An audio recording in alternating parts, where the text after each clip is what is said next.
और चलिए बात करेंगे निकाय में बीजेपी की सेंध के बाद छत्तीसगढ़, जहां मिशन 11 पर छत्तीसगढ़ की भाजपा जुटी हुई है। लोकसभा चुनाव के मद्देनजर भाजपा पूरी तरह से जोर शोर तैयारियों में जुटी हुई है। रायपुर में बीजेपी कार्यालय कुशाभाऊ ठाकरे परिसर में आज शाम 6 बजे भाजपा प्रदेश चुनाव समिति की बैठक होने जा रही है। चुनाव समिति की बैठक प्रदेश प्रभारी ओम माथुर की अध्यक्षता में होगी और इस दौरान सीएम विष्णुदेव साय, सह प्रभारी नितिन नवीन, प्रदेश अध्यक्ष किरण सिंह देव समेत कई दिग्गज नेता मौजूद रहेंगे। बैठक के लिए रायपुर पहुंचे भाजपा के सह प्रभारी नितिन नवीन ने कहा कि भारतीय जनता पार्टी का कार्यकर्ता हर दिन चुनाव के लिए तैयार रहता है। इस तैयारी को दुरुस्त करने के लिए संगठन और लोकसभा स्तर पर बैठकें हो रही हैं। हम लोग समीक्षा कर रहे हैं कि लोकसभा में क्या स्थितियां हैं और किस तरह से उसे और बेहतर बनाया जा सकता है।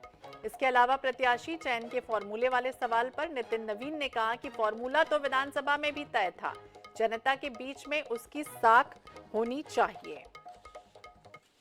चुनाव की तैयारी हम भारतीय जनता पार्टी कार्यकर्ता 24/7 काम करते हैं संगठन का और हर दिन चुनाव के लिए तैयार रहते हैं। और लोकतंत्र का जब महापर्व आएगा तो निश्चित रूप से हम पूरी तरह से उसमें लगेंगे और हम लोग की तैयारी पहले से भी है और हम लोगों ने उसी तैयारी को और दुरुस्त करने के लिए संगठन की हर स्तर की बैठक हो रही है। लोकसभा स्तर पर भी हम लोग समीक्षा कर रहे हैं कि इस लोकसभा में क्या स्थितियाँ हैं और उसको बेहतर कैसे किया जा सकता है। फॉर्मूला तो विधानसभा में भी तय था मेरे भाई, कार्यकर्ता होना चाहिए, जनता के बीच में उसका साख होना चाहिए और सब चीज़ के साथ साथ पार्टी के विचारों को लेकर आगे जाने वाला।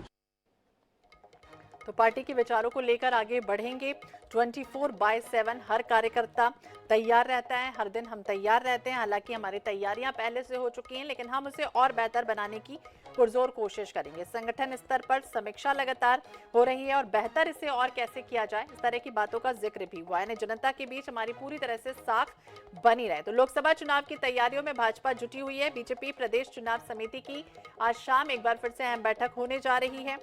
बीजेपी कार्यालय कुशाभाऊ ठाकरे में यह अहम बैठक आयोजित होगी। सह प्रभारी नितिन नवीन, सीएम विष्णुदेव साय इस बैठक में शामिल रहेंगे। वहीं प्रदेश अध्यक्ष किरण सिंह देव समेत कई वरिष्ठ नेता बीजेपी के शामिल रहेंगे।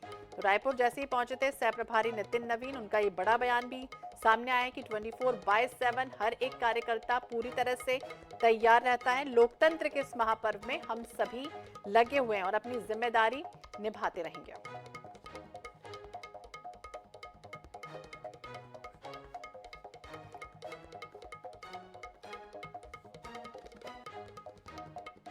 और इसी विषय पर हम बातचीत करेंगे। अनुराग अग्रवाल जी हमारे साथ जुड़ गए हैं, भाजपा के मीडिया सह प्रभारी। बहुत बहुत स्वागत है अनुराग जी आपका NH24/7 पर। और जिस तरह से अगर हम बात करें तो कार्यकर्ता 24/7 तैयार है। सह प्रभारी नितिन नवीन का बड़ा बयान सामने आया, क्या कहेंगे आप?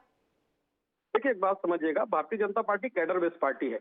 हम लगातार 5 साल जनता की सेवा के लिए काम करते हैं। हमारे सांगठनिक व्यवस्था की अगर आप बात करें तो प्रदेश स्तर पर, जिला स्तर पर, मंडल, शक्ति केंद्र और बूथों तक हमारे लोग लगातार जनता की सेवा में काम करते हैं। और इसमें तैयार रहने वाली जो बात हमारे सह प्रभारी ने कही, एकदम सच कही है। 10 साल में भारतीय जनता पार्टी ने नरेंद्र मोदी जी के नेतृत्व में पूरे भारतवर्ष में जो उन्नति की है, एक तरफ माननीय मोदी जी विश्व गुरु की ओर ले जा रहे हैं भारत को, दूसरी ओर एक आम आदमी के शौचालय और मकान की चिंता करते हैं। और भारतीय जनता पार्टी का एक एक कार्यकर्ता एक एक जनता तक पहुंचकर इन योजनाओं का लाभ दिलाने के लिए प्रयत्न करते रहता है। जिस प्रकार से लगातार 2 बार देश की जनता ने भाजपा पर भरोसा किया है, इस बार पुनः छत्तीसगढ़ की जनता के पास हम पहुंचेंगे, उनसे अनुरोध करेंगे और छत्तीसगढ़ की 11 सीटें लेकर मोदी जी का हाथ मजबूत करने के लिए प्रयास करेंगे। बिल्कुल, तो हर तरह से अभियान चलाया भी जा रहा है, चाहे वो गांव चलो अभियान हो या दूसरी तरफ से जनता के बीच साख के किस तरह से बनाने की कोशिश करेगी बीजेपी?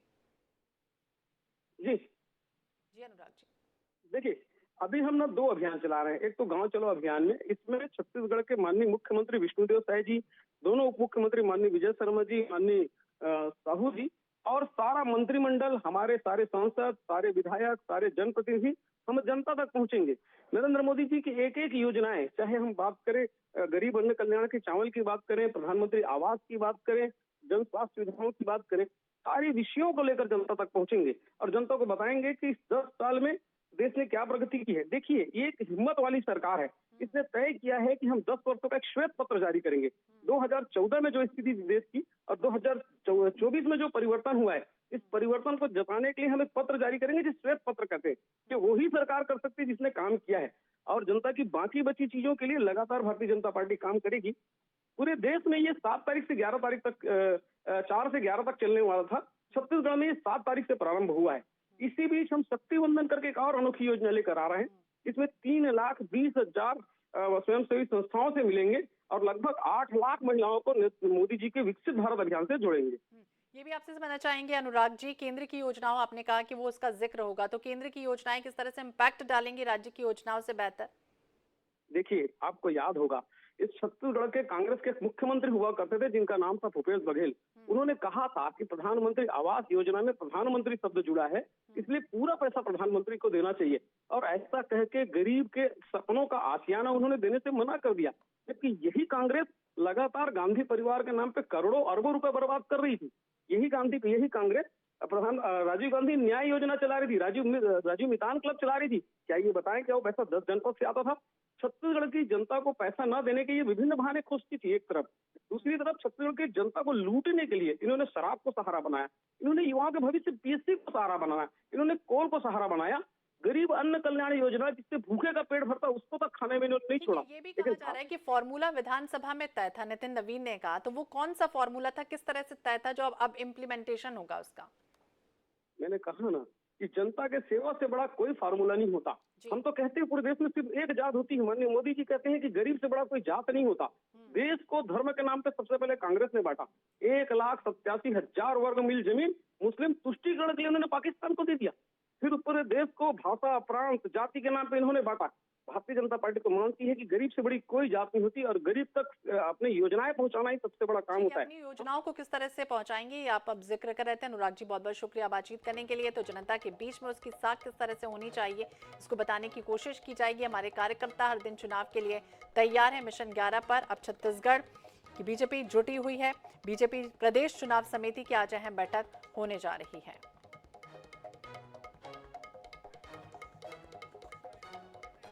और इस बीच बिलासपुर से अहम खबर आपको बता दें, जहां निलंबित आईएएस रानू साहू की जमानत याचिका खारिज हो गई। इस वक्त की बिलासपुर से अहम खबर, निलंबित आईएएस रानू साहू की जमानत याचिका खारिज हुई है। हाईकोर्ट ने खारिज कर दी याचिका। पिछले महीने हाईकोर्ट ने याचिका पर अपना फैसला सुनाया था, सुरक्षित रखा था। आईएएस रानू साहू पर कथित कोयला घोटाले में शामिल होने का आरोप है। जेल में है रानू साहू। इस वक्त की अहम खबर, याचिका खारिज कर दी है हाईकोर्ट ने। संदीप करियार ज्यादा जानकारी के लिए हमारे सहयोगी हमारे साथ जुड़ गए हैं। संदीप, क्या जानकारी आई इस रानू साहू पर कथित कोयला घोटाले में जिस तरह से आरोप था, अब याचिका खारिज हो गई? जी बिल्कुल, छत्तीसगढ़ की निलंबित आईएएस रानू साहू जो कि ईडी ने उन पर कथित आरोप जो कोयला घोटाले मामले को लेकर के जेल में बंद रखा था, इस मामले को लेकर के रानू साहू राहत मिलने के लिए हाईकोर्ट पहुंची हुई थी, जिसकी सुनवाई लंबे समय तक हुई थी। वही पिछले महीने ही हाईकोर्ट की सिंगल बेंच नरेंद्र कुमार व्यास जी की कोर्ट पर इनका मामला फैसला को सुरक्षित रखा गया था और आज कोर्ट ने इस मामले पर फैसला जारी करते हुए उन्हें उनकी याचिका को खारिज कर दिया है। निश्चित तौर पर इस आदेश के बाद में रानू साहू को हाईकोर्ट से एक बड़ा झटका लगा है। फिलहाल अभी रानू साहू रायपुर के केंद्रीय जेल में अभी बंद है और यही कारण है कि वो हाईकोर्ट में राहत पाने के लिए तो अपनी याचिका को पेश की है। लेकिन आज जो फैसला जिस हिसाब से आया है उससे रानू साहू को राहत मिलने के मामले पे एक बड़ा झटका लगा है। तो बिल्कुल कहीं ना कहीं राहत मिलने की उम्मीद थी, लेकिन तगड़ा झटका जरूर लगा है। आईएएस रानू साहू की जमानत याचिका को हाईकोर्ट ने खारिज कर दिया। शुक्रिया तमाम जानकारी के लिए संदीप।